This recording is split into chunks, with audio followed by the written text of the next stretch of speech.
Impennata di contagi nella Marca, 618 nuovi positivi in 24 ore, da 4 a 8 i pazienti in terapia intensiva al Cafoncello, 15 anziani e 4 operatori positivi nella RSA di Sant'Andrà. Domani pomeriggio incontro tra medici di famiglia e regione per discutere del piano che prevede i tamponi negli ambulatori. La categoria chiede garanzie di sicurezza. La manifestazione di sabato in piazza Cima non può tenersi, il sindaco di Conegliano dice no al raduno di chi vuole protestare contro il DPCM, rischio di assembramento. La pressione sugli ospedali tiene in forte apprensione innanzitutto chi deve curarsi, la testimonianza di Marilena Rosada, malata oncologica durante la pandemia. Un artigiano di 64 anni di Chiarano, titolare dell'azienda idrotecnica di San Donà, è morto all'alba stroncato da un malore mentre alla guida della sua auto andava al lavoro. A 2 anni dalla tempesta Vaia la popolazione è ancora scossa, oggi siamo stati in uno dei luoghi simbolo della devastazione. Treviso si aggiudica il prestigioso riconoscimento come città europea dello sport per il 2022, 365 giorni di eventi per dimenticare il coronavirus. Bentrovati, buonasera telespettatrici, telespettatori di Antenna 3, sono i dati del contagio ad aprire questa sera il nostro telegiornale, perché sono 2.537 i nuovi casi di positività al virus nelle ultime 24 ore su tutto il territorio regionale, 11 decessi, si tratta di un nuovo record. I pazienti in terapia intensiva sono 112, dei quali 108 positivi. I ricoverati in ospedale mantengono il loro trend di crescita e hanno raggiunto quota 876. Ricordiamo che secondo il piano di sanità della Regione Veneto, superati i 900 ricoverati, si aprono i 10 Covid Center. Questo vale anche per la Marca, dove i nuovi casi nelle 24 ore sono stati 618. Al Cafoncello sono 8 i posti letto occupati da pazienti Covid in terapia intensiva, il dato è in aumento, 3 a Conegliano, 11 in totale. Oggi il cluster principale è costituito dalla RSA di Sant'Andrà di Povegliano, dove sono risultati positivi 15 ospiti su 22 e 4 operatori su 21. Sono state adottate tutte le misure previste per l'isolamento dei pazienti. Ma l'altra partita fondamentale è costituita dai tamponi presso i medici di base. Sono ore cruciali per capire se si faranno e come si faranno.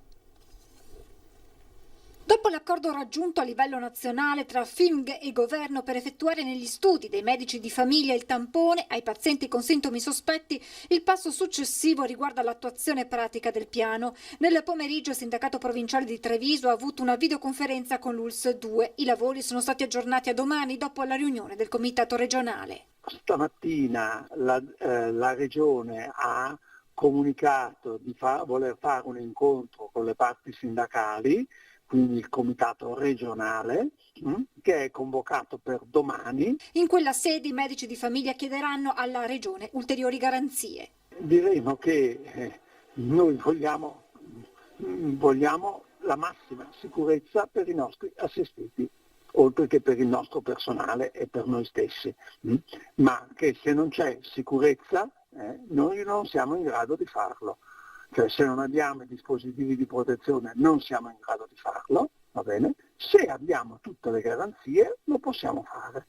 La FIMG avanzerà anche la richiesta di utilizzare spazi alternativi agli ambulatori dove effettuare i tamponi.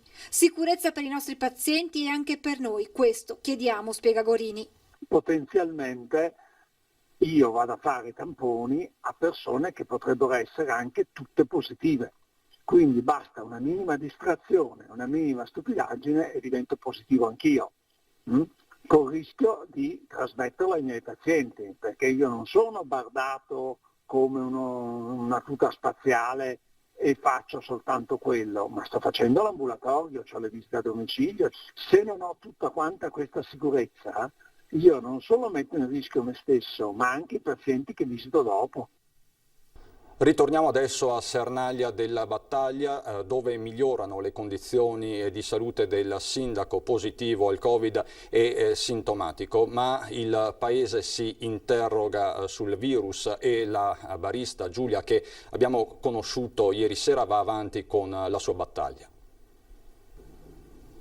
Il sindaco sta meglio, si sta riprendendo, è a casa, in isolamento ovviamente, però è sempre in contatto con noi, con la giunta, con gli uffici comunali per mandare avanti i lavori del comune, insomma. La rassicurazione arriva da Alice Tonello, consigliere di maggioranza. Il giovane sindaco 31enne Mirko Villanova sta meglio e l'attività amministrativa va avanti, seppure il municipio funzioni a metà. Le sanificazioni sono in corso e si entra solo su appuntamento. Lui è sempre attento, sempre la mascherina su, però è una cosa che, come ha detto lui, può capitare a tutti.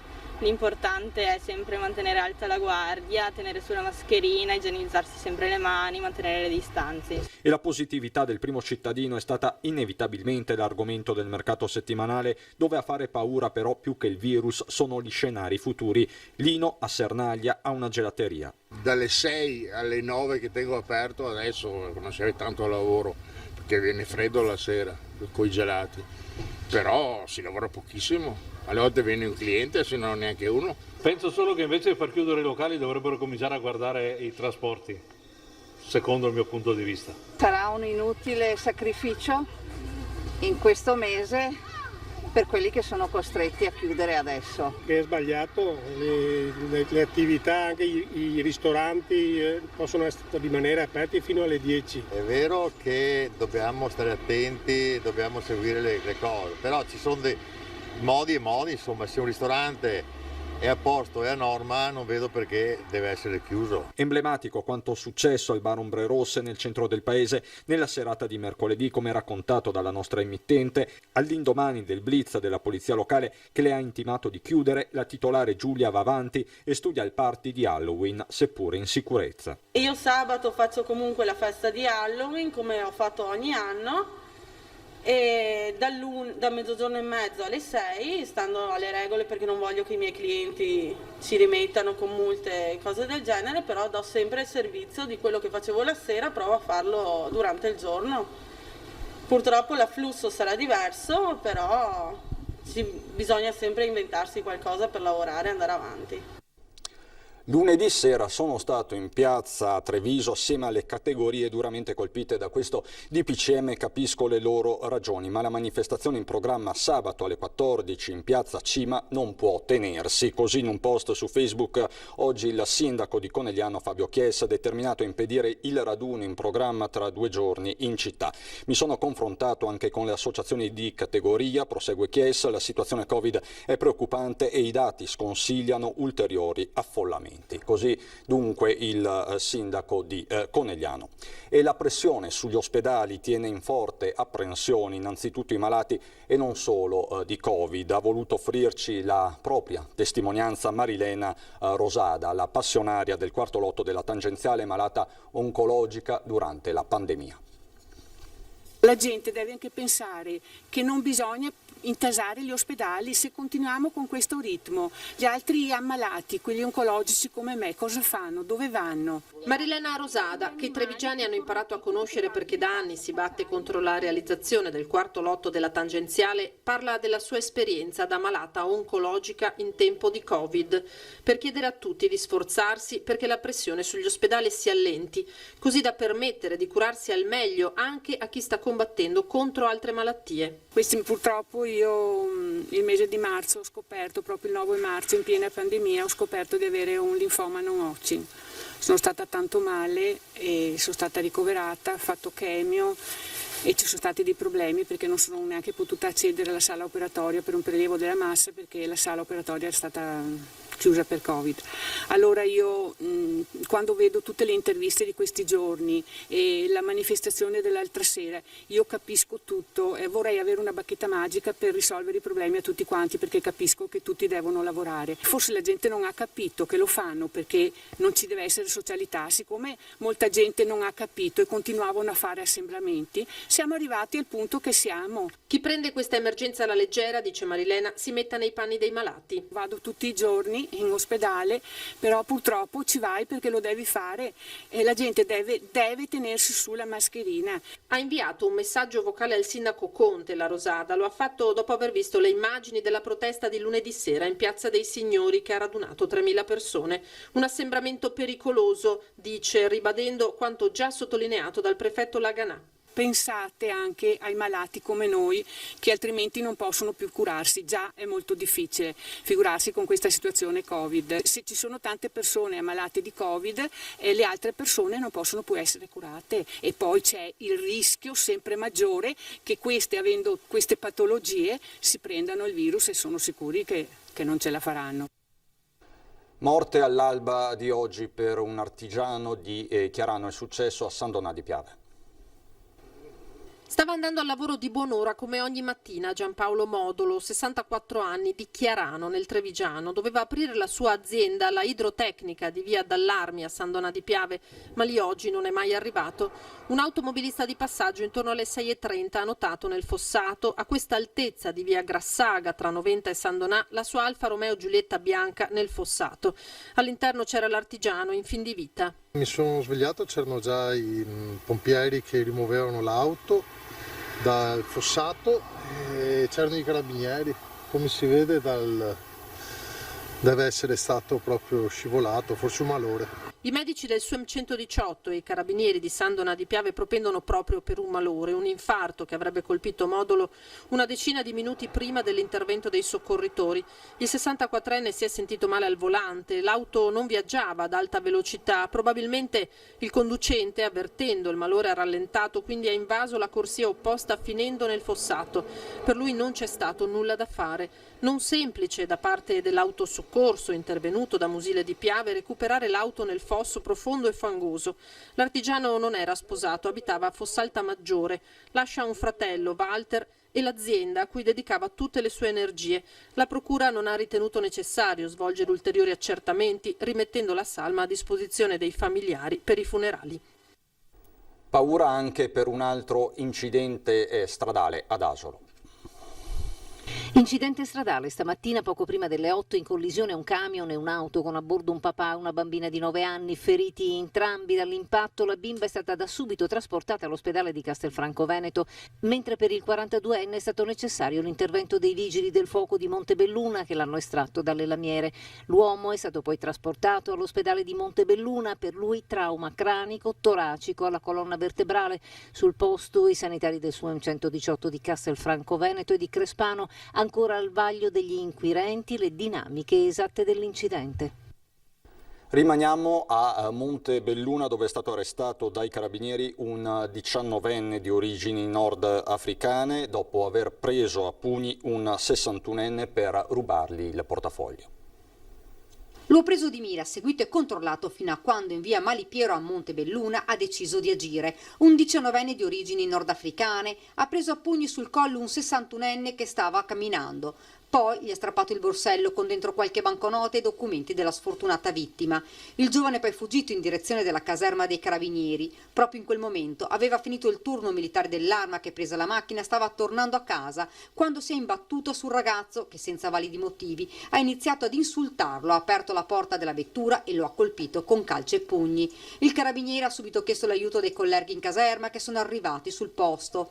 Senza non poche difficoltà il ragazzo è stato immobilizzato ed arrestato in flagranza di reato. Le accuse sono rapina, violenza, minacce e resistenza a pubblico ufficiale. Il 61enne è dovuto ricorrere alle cure dei sanitari per i pugni ricevuti, la diagnosi di qualche giorno. Lo stesso per il carabiniere aggredito senza nessuna motivazione. Il giovane è nativo a Montebelluna ma di origini nordafricane, non è nuovo a questi episodi, già conosciuto alle forze dell'ordine, più volte è rimasto coinvolto in risse ed aggressioni.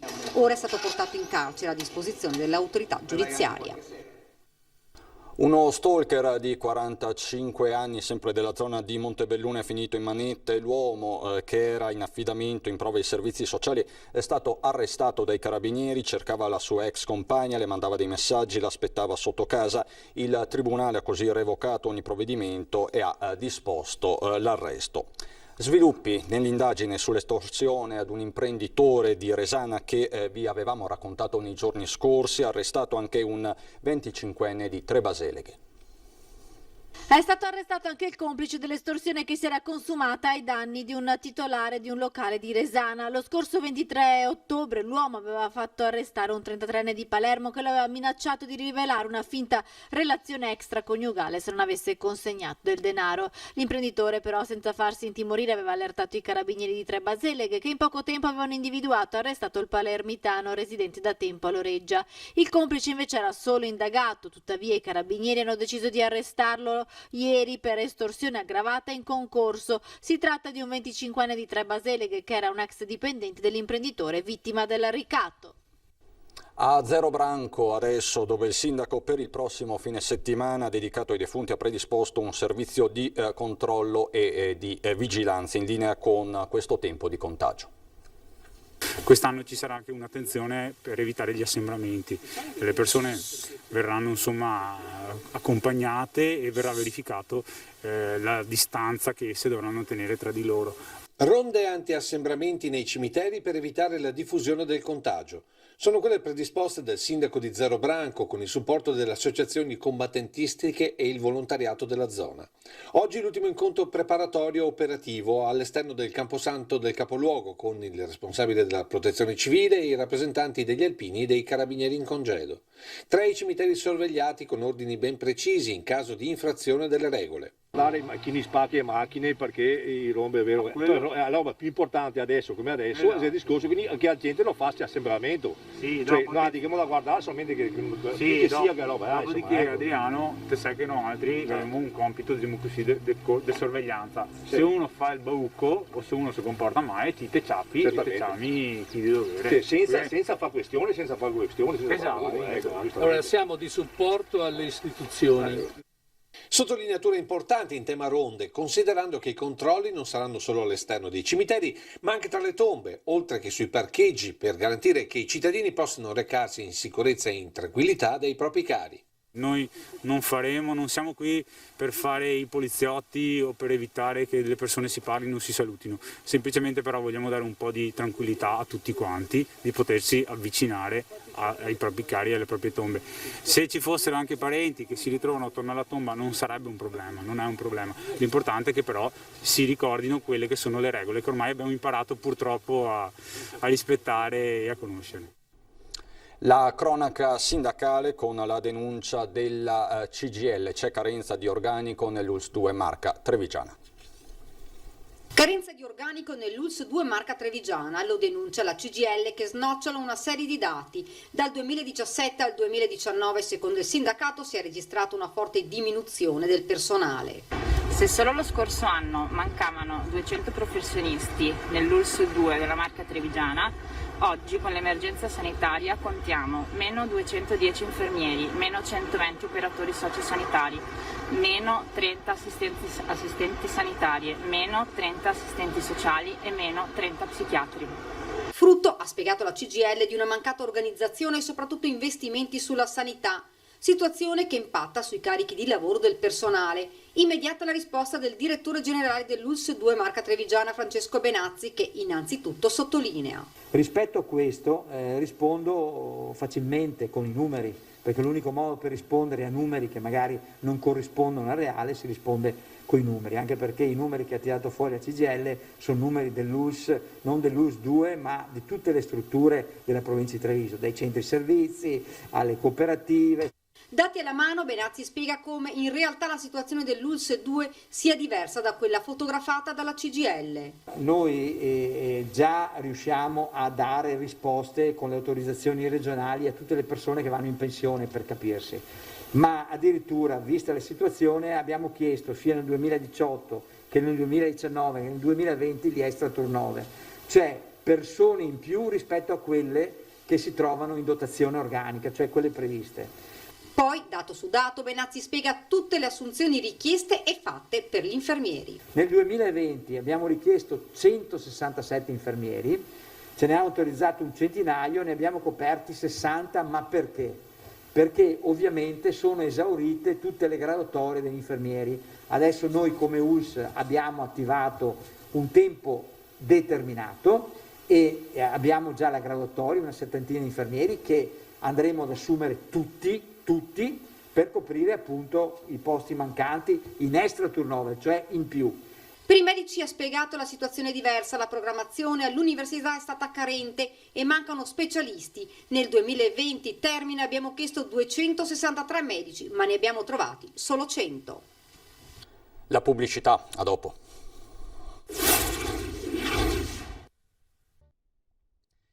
Di nuovo in studio per andare a Valdobbiadene e parlare di una singolare iniziativa.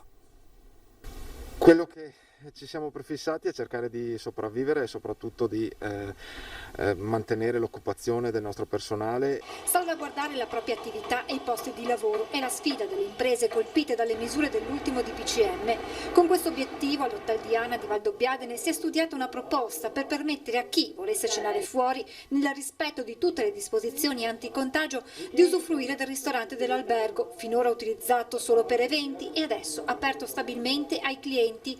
Dunque chi vorrà di sera mangiare nella struttura dovrà prenotare anche una stanza per la notte. Un pacchetto di pernottamento, di modo che si possa fermarsi a cenare qui per festeggiare un compleanno, per festeggiare un anniversario, semplicemente per stare tra amici, 4 per tavolo naturalmente. Proponiamo ai nostri ospiti di venire qui, cenare, per poi fermarsi a dormire e andare a fare delle degustazioni nelle cantine limitrofe vicine nelle nostre splendide colline.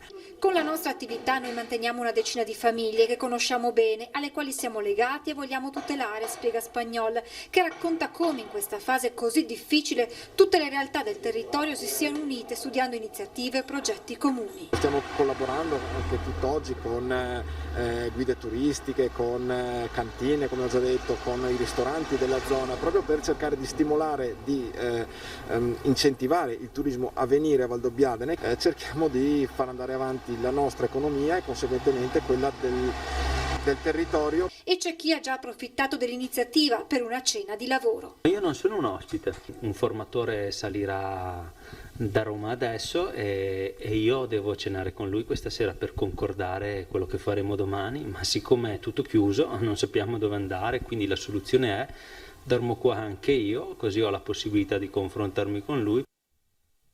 E a proposito di voglia di farcela, di futuro, Treviso sarà dal 1 gennaio 2022 la città europea dello sport. Ritengo che nel 2022 Treviso sarà sicuramente super attrezzata per essere una delle migliori città europee dello sport in Europa. L'aveva dato per assegnato venerdì scorso e oggi è arrivata la conferma ufficiale. Treviso sarà nel 2022 la città europea dello sport. Evidentemente in questo nuovo millennio le due ultime cifre gemelle portano bene per Treviso. Città europea dello sport nel 2011, bissato nuovamente 11 anni dopo. Dal presidente Zaia il plauso per l'obiettivo raggiunto, inevitabile la soddisfazione del sindaco Mario Conte, convinto che mai come adesso notizie come questa siano fondamentali. Ci voleva francamente per il morale, per la testa, per il cuore, però insomma io parto sempre dal presupposto che questo Covid finirà. E con la soddisfazione ora inizia il percorso che culminerà tra poco più di un anno dal 1 gennaio. Adesso ci aspetta un anno di progettazione per avere 365 giorni di sport nel 2022, quindi sempre in ottica di progettare quel futuro che ci vedrà protagonisti appena finirà questo Covid, perché ribadisco il Covid finirà. Noi ci faremo trovare pronti anche con questo grande progetto sportivo che ci darà lustro a livello nazionale e internazionale. E siccome ci si augura che le belle notizie non arrivino mai da sole, la prossima legata al riconoscimento europeo potrebbe essere in rosa. Per la nostra azienda, posso anche essere un po' di parte, potrebbe essere un motivo di più per esempio per far riportare un Giro d'Italia nel 2022. Andiamo adesso a Belluno.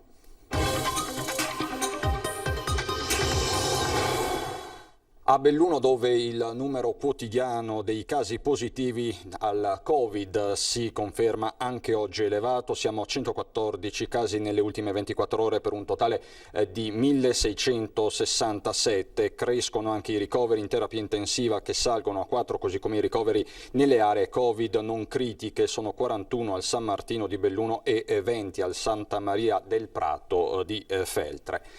Da un'emergenza all'altra verrebbe da dire, perché sono passati esattamente 2 anni dalla tempesta Vaia che cambiò radicalmente il profilo della montagna bellunese, dal Feltrino alla Gordino, dal capoluogo fin su alle terre alte. L'allerta divenne dramma nel pomeriggio proprio del 29 ottobre 2018. Oggi siamo stati in uno dei luoghi simbolo di quella devastazione, il servizio di Tiziana Bolognani. Ero parte di Feltre e il Vaia no, ci sono scappato fuori davanti all'ospedale di Feltre. Allora... Verso le 11 ho avuto mio figlio che mi ha detto, è venuto a casa che io abito appena più avanti, e dirmi che qua era crollato tutto. Sono venuto qua e ho visto la devastazione che l'acqua era riuscita a fare in pochissimo tempo.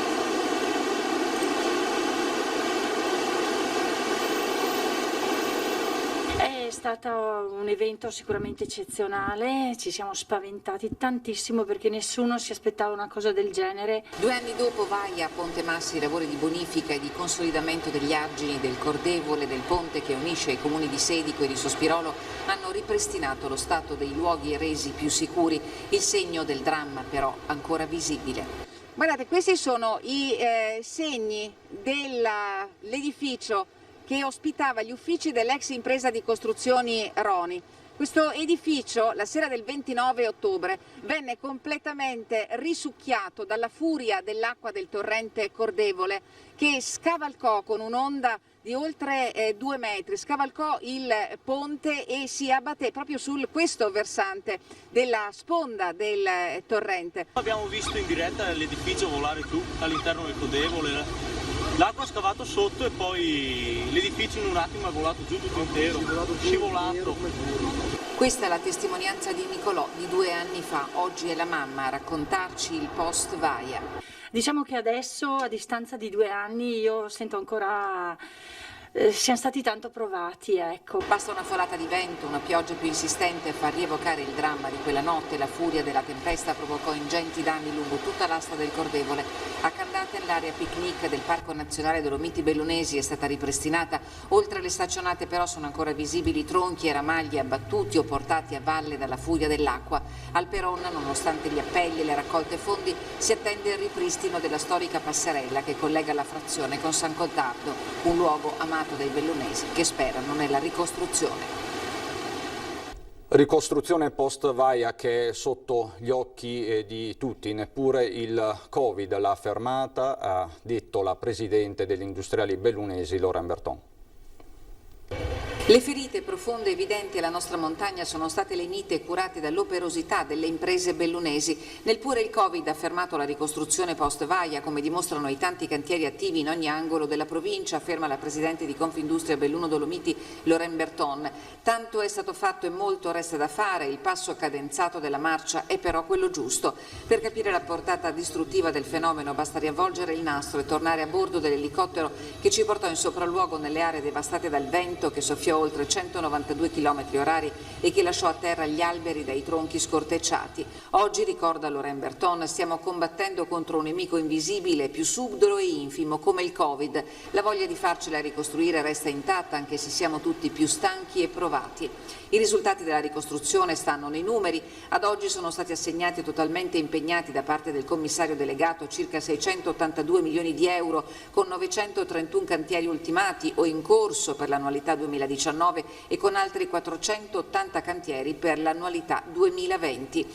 Circa l'85% del legname, ricorda il Presidente della Regione, è stato venduto e di questo il 50% portato via fisicamente. Per il resto ci sarà bisogno di almeno 50 milioni di spesa per recuperare quella parte che non ha mercato e non è vendibile senza costi. In provincia di Belluno la Regione ha avviato i lavori per un importo di oltre 9 milioni per il ripristino dell'intera valle dei Serrai di Sottoguda. A Belluno è realtà il cantiere per la ricostruzione del parco fluviale del Piave che la piena ridusse a paesaggio lunare che sarà ricollocato a nord dell'area sovrastata dal cuore della città. E venerdì sera a partire dalle 21:15 ripercorreremo quei giorni tragici della tempesta Vaia e le sue pesantissime conseguenze nelle settimane e nei mesi successivi con il documentario Il Veneto in ginocchio realizzato dalla nostra emittente. Immagini, voci, storie raccolte in ore e ore di edizioni straordinarie con le quali abbiamo raccontato uno degli eventi più terribili vissuti dal nostro territorio. Appuntamento dunque venerdì sera, domani a partire dalle 21:15 su Antenna 3. È tutto, non ci sono aggiornamenti dell'ultima ora da Treviso e Belluno. Grazie davvero per l'attenzione e buon proseguimento di serata.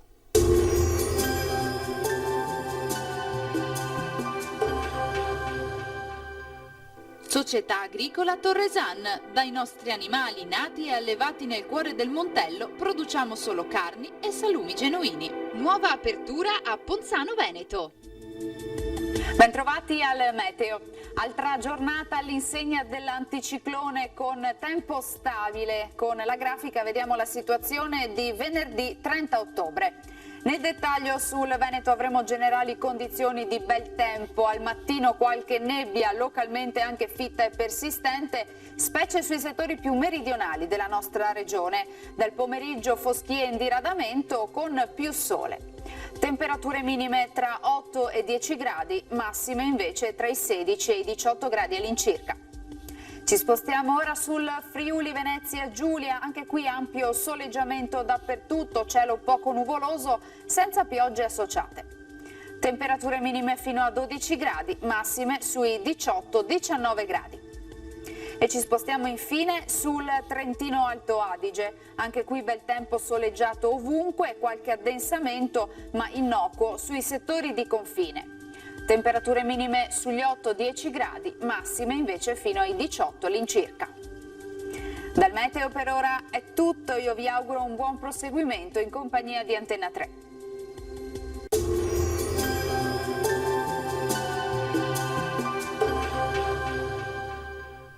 Società Agricola Torresan. Dai nostri animali nati e allevati nel cuore del Montello produciamo solo carni e salumi genuini. Nuova apertura a Ponzano Veneto.